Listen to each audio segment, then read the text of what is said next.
झुम्की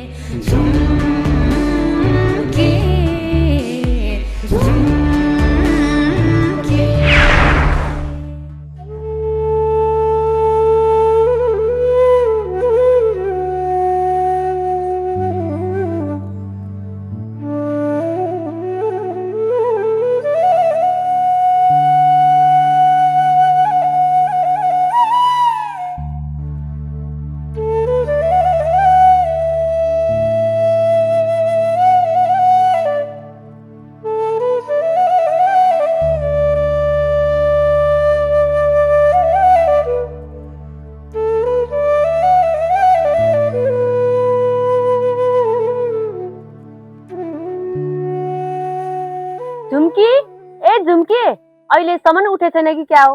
छिटो उठ, फेरि पछि फर्किन गाह्रो हुन्छ। कान्छी दिदी आउनुभयो? एकछिन सक्नु है, म आइहालेँ।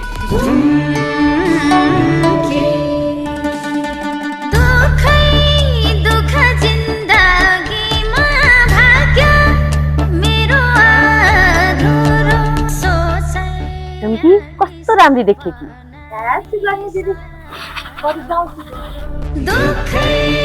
दुख जिन्दगीमा भाग्य मेरो अधुरो सोचाइ नि सपना नि सबै कुरा जिन्दगीको बाटो हिँड्दै थाकिसकेमा धुलो नि माटो गर्दै थाकिसकेमा दुख पछाउँछ मनै उस्तै हुन्के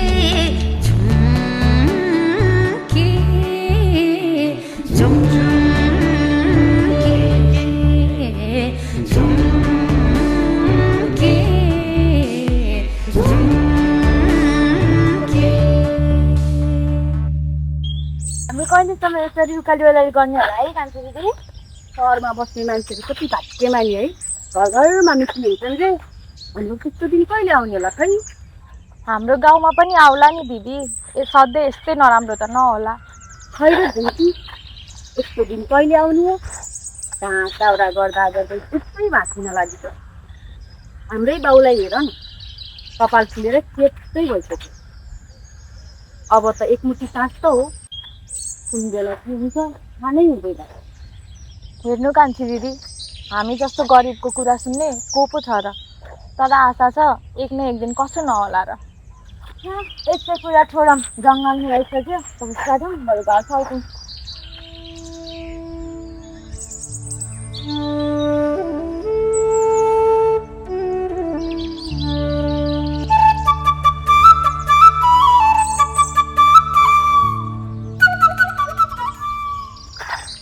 म त यतातिर जान्छु, तिमीहरू कता कता जानु जाऊ है।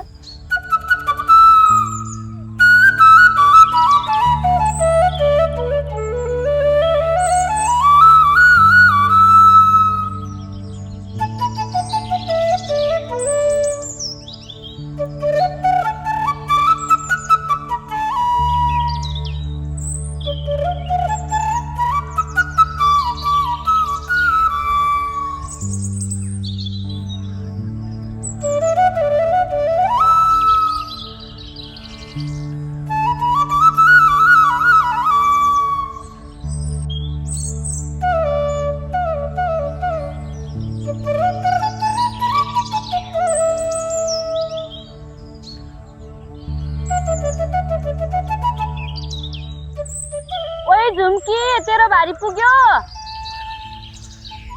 हजुर दिदी, एकैछिन है। अनि तपाईँको पुग्यो? मेरो त पुग्यो। ल मेरो त भारी पुग्यो। अनि मनमायाको पुग्यो कि नै? ओए मनमाया, तेरो भारी पुगेन, हाम्रो त पुगिसक्यो। पुग्न लागे, एकैछिन पर्ख है। ल छिटो गरेर आऊ है।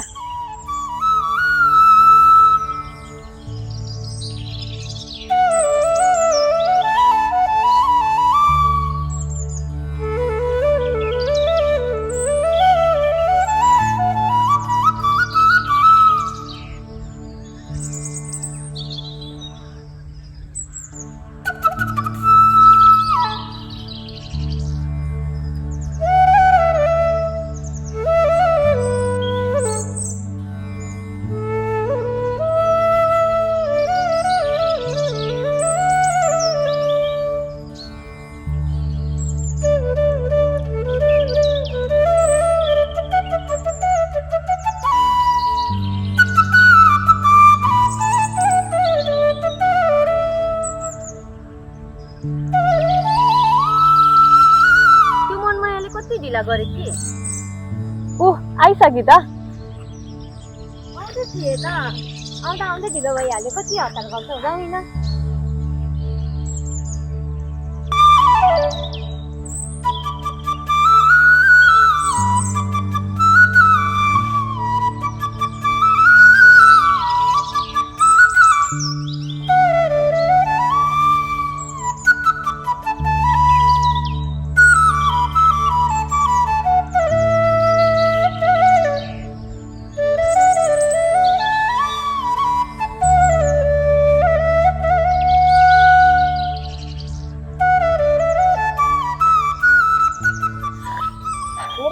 आजको दिन पनि यतिकै गयो अब घरमा गएर अरू काम गर्नुपर्छ हेर मनमाया हामी जस्तोको जिन्दगी काम नगरी केही चल्दैन तर झुन्की हामी तिनजना हुँदा कति खुसी हुन्छौँ है तर छुट्टिन पर्छ सधैँ समय एकै नाचको कहाँ हुन्छ र दिदी त्यो त हो झुन्की मलाई तिमीले नभए पुरै जिन्दगी अधुरो भयो जस्तो लाग्छ मलाई त्यो डर भन्दा पनि घरको चिन्ता छ हेर मनमाया आमाले आँखा देख्नुहुन्न बाको उमेर पनि डाँडापारीको घाम जस्तै भएको छ झुन्की तिम्रो आमालाई सहरको अस्पताल लयो त आँखा देख्नुहुन्छ होला नि त त्यो त हो दिदी तर हामीसँग सहर लान पैसा छैन चिन्ता नगर झुन्की हामी छौँ नि गाउँ समाज भएको के काम साँच्चीकै मनमाया अनि कान्छी दिदी तिमीहरू मेरो असल साथी मात्र होइन मेरो घरको दिदी बहिनी पनि हो हामी मिल्ने साथी हौ एकअर्काको दुःखमा साथ दिनुपर्छ है झुन्की हेर्नु न कान्छी दिदी हाम्रो सुखको दिन कहिले आउला एक दिन त कस्तो नआउला सुखपछि सुखाउँछ भन्छौँ म त हेर झुन्की कहिलेकाहीँ सपना देख्छु हाम्रो पनि सहरको जस्तो घर होस् बाबामा खुसी हुन् मलाई पनि त्यही लाग्छ तर हाम्रो जीवन यही गाउँघरमा घाँस दाउरा गर्दा गर्दै जाने भयो हेर न पुरै कुरामा ढिलो भयो अब छुट्टिनुपर्छ है हुन्छ दिदी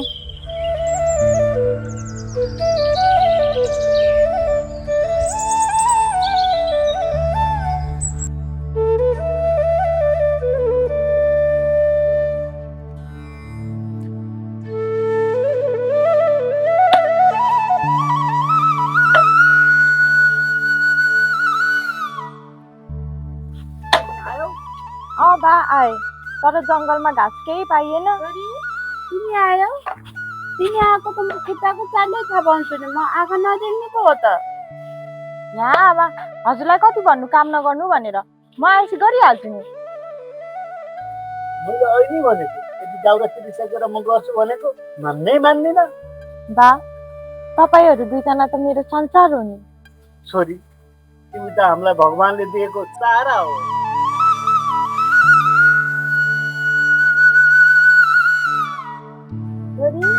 आज घरमा के पकाउनु मैले आएर देख्दिनँ आमा मकैको पिठो र साग त त्यही पकाउँछु नि है अब बाउछोरी मिलेर खाना बनाऊ तिमी पनि थाकेर आएकी छौ बा तपाईँ बस्नु म बनाइहाल्छु नि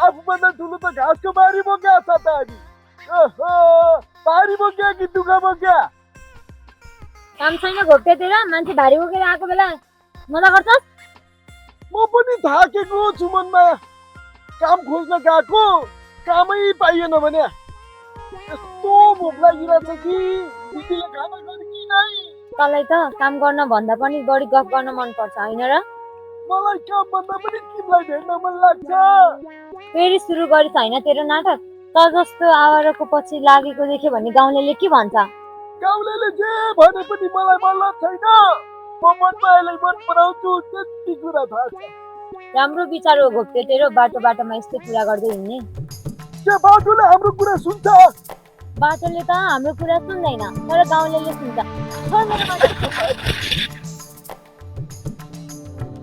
ओइ मम्मी कस्तो पानी परिरहेछ तँलाई भारी भयो होला म लगिदिउ पढेको छैन म आफै राख्छु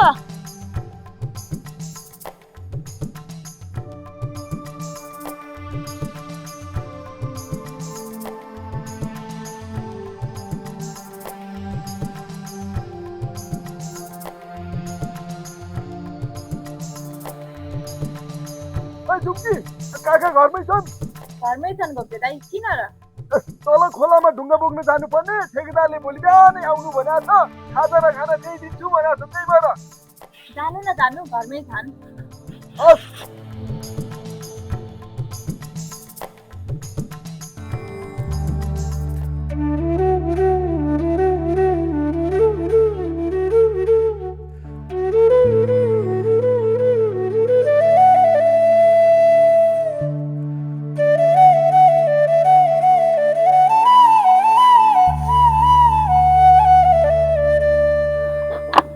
काका काका काका काका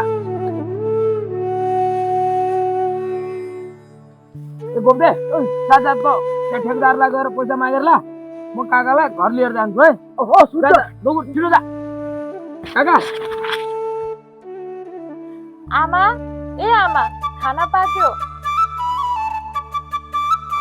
फेरि काम गर्न लाग्नु भयो होइन म गरिहाल्छु नि के गर्ने छोरी मनले मान्दैन छिटो खाना खान आउनु म गोठमा जानु छ के गर्ने छोरी म अन्धी छु मेरो हातबाट केही काम हुँदैन गोठमा गाई बस्तु पनि त्यस्तै छन् आमा म गइहाल्छु नि तपाईँ किन दुःख मान्नुहुन्छ मैले मेरो कर्तव्य बिर्सेकी छैन तेरो कुरा त ठिकै हो छोरी तर के गर्नु गरिबको कोखमा जन्म लिएको रहेछ या आमा के कुरा गर्नु भएको यस्तो हजुरको कोखबाट जन्म लिनु मेरो सौभाग्यको कुरा हो बरु एकछिन बस्दै गर्नु म गएर आइहालेँ है हुन्छ छोरी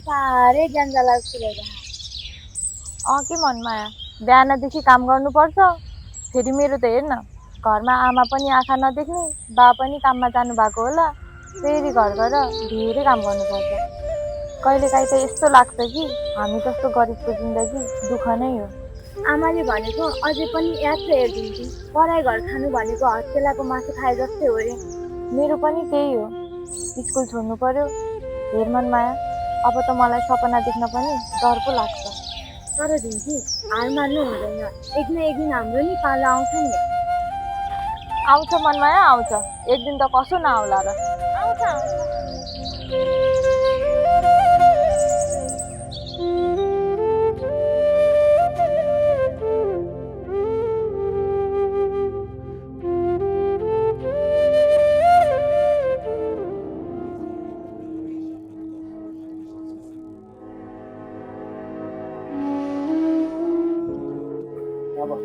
झुम्की झुम्की बा के भन्नु छोरी के भयो बालाई होइन है झुम्की किन नबोले कि किन आँट्थे कि त केही भएको होइन आमा बा आउनु भएको बासँग को आएको झुम्की म काकी म राज झुम्की म अहिले जान्छु है त ल बा हजुर एकछिन बस्दै गर्नु म भित्रबाट पानी लिएर आउँछु है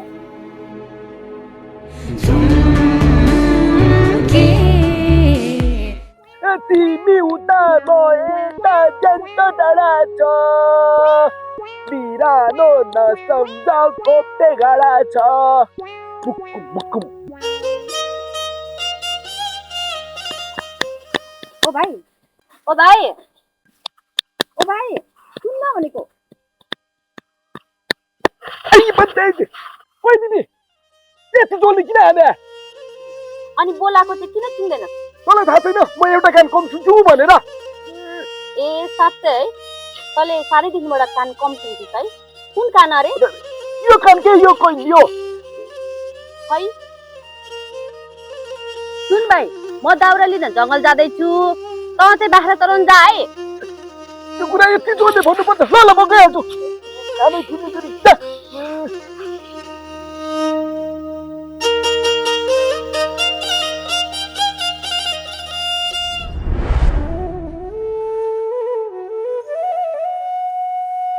बा कति बेला आउनुभयो? भर्खरै आएँ छोरी। ए बस्दै गर्नु, म खाजा बनाएर लिएर आउँछु है। बुढा यसपालि काम गरेको कमाइ कति भयो बुढा? सबै खर्च ऋण तिरेर 2-3 हजार बचिया छ। ल तिमी राख ल।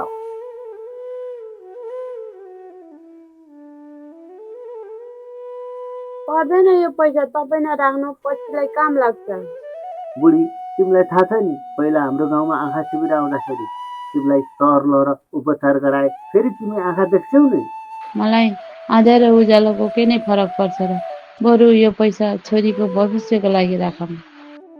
बुढा त्यो पैसा खर्च नगर्नु पछि काम लाग्छ। नाइ भनेर हुन्छ? तपाईँहरू सहर जानु, घर त म हेरिहाल्छु। त्यही त भने छोरी यो मान्दिन। आमा तपाईँले आँखा देख्नु हुनुभयो भने हामी त देखि अरू को हुन्छ र?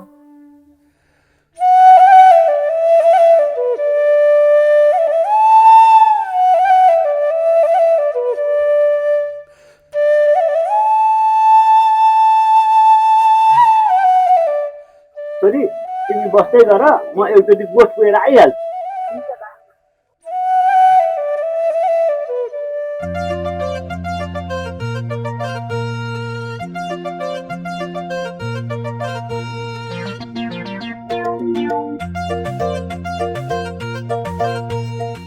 ओइ बन्दा कहाँ जान लाग्यो कि? झुन्केको बाला टाउकोमा चोट लाग्एको छ भनेर सुनेको थिएँ त्यही भएर तलतिर जान लाग्यो। काका र म सँगै काम गर्न गएको थियौँ अनि काका चाहिँ ढुङ्गा बोक्दाखेरि लड्नु भएको। ल ल गप्पु म जान्छु है। भन्न के हो? तेरो र मेरो मायाको कुरा के भयो? विराट मान्छे कस्तो दुःखमा परेको छ तल भने मायाकै परेछ। मनिष तँ माया गर्छु मात्र भन्न कसम पनि दिदीलाई नभनेर बिहा गर्छु। मनिष हाल्यो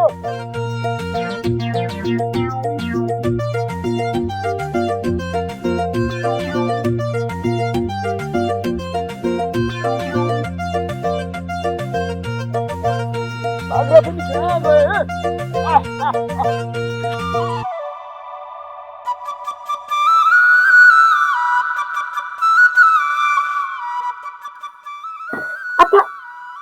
के भयो छोरी? केही भएको छैन आमा। छोरी पानी ल्याउ न। हुन्छ बा।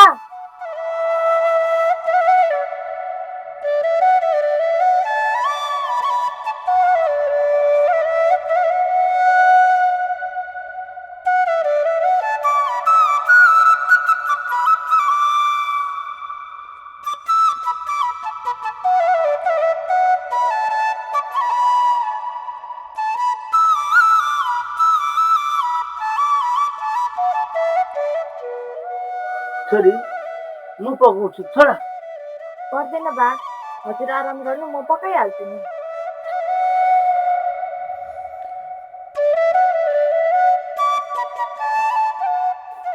छोरी उज्यालो भइसकेको हो र? आमा उज्यालो भइसक्यो। छोरी एक गिलास पानी ल्याउ न छोरी। एकैछिन है बा।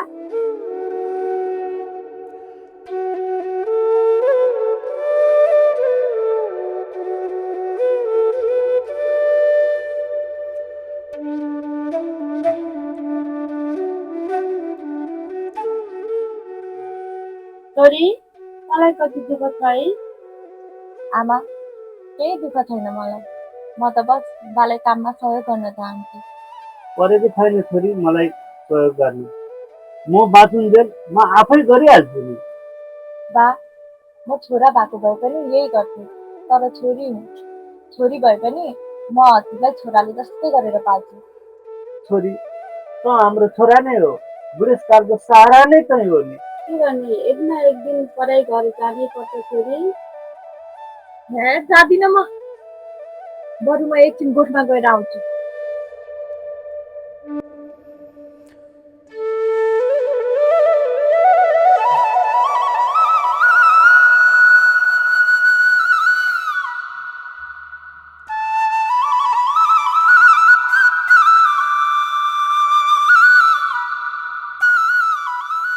दाई टाढै जान लागेको हो र? हजुर हजुर, म त विदेश जान लाग्यो। भएको एउटा युवा पनि विदेश जान लाग्नु भएछ। अब साँच्चीकै गाउँमा केही राम्रो समय आउँदैन होला त। त्यही राम्रो समय आउने आफ्नो बसेर कतैबाट केही नलागेपछि जानै पर्ने रहेछ। हुन्छ दाई, राम्रोसँग जानु है। हुन्छ जाउँ।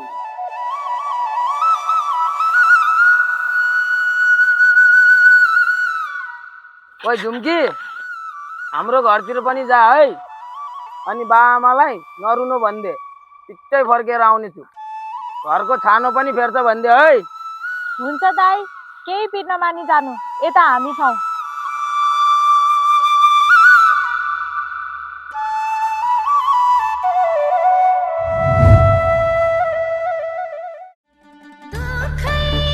दुख जिन्दगीमा भाग्य मेरो अधुरो सोचाइ अनि सपना नि सबै कुरा पुरो दुख जिन्दगीमा भाग्य मेरो अधुरो सोचाइ अनि सपना नि सबै